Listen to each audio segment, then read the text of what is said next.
एक दिन थुंग थुंग दारू पीते पीते अपनी बीवी और बच्चे के साथ ससुराल से घर लौट रहा था। थुंग थुंग एक देवड़ा था, फिर भी थुंग थुंग को दारू पीते देखकर उसकी पत्नी कभी कुछ नहीं बोलती थी, क्योंकि थुंग थुंग भले ही देवड़ा हो लेकिन कभी अपनी बीवी बच्चे को भूखा नहीं सोने देता था। वह अपनी बीवी और बच्चे से बहुत प्यार करता था और थुंग थुंग देवड़ा बना ही इसलिए था क्योंकि वह एक गरीब किसान था।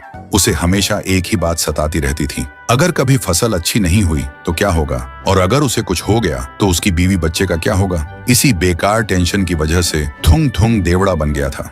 लेकिन जिस गांव में थुंग थुंग रहता था उस गांव में एक पुराना राज था। उस गांव के बाहर एक पुरानी हवेली थी और उस हवेली के अंदर एक बड़ा सा आईना रखा था जिसके अंदर सिर्फ काला अंधेरा था। लोग कहते थे वह आईना चेहरा नहीं नियत देखता है और उसी का भविष्य दिखाता है। और कहते हैं कि बहुत साल पहले एक आदमी जब उस आईने के पास गया तो आईने ने उसे अपने अंदर खींच लिया था। इसीलिए सालों से किसी ने न उस हवेली में घुसने की और न ही उस आईने में झांकने की हिम्मत की थी।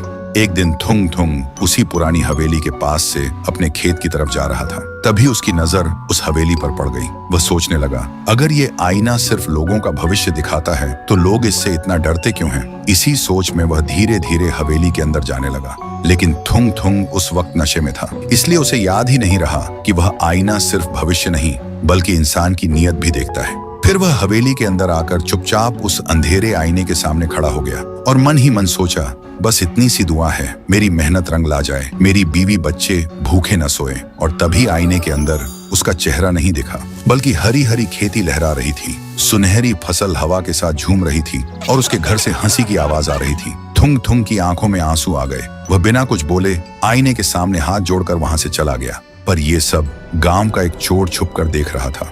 ये सब देखते ही उसके मन में लालच आ गया। वह सोचने लगा, गांव वाले झूठ बोलते हैं, ये आईना तो जादुई है जो लोगों का भविष्य उजाला करता है। शायद इसलिए गांव वाले सच छुपा रहे हैं ताकि सिर्फ वही अपना पेट भर सकें।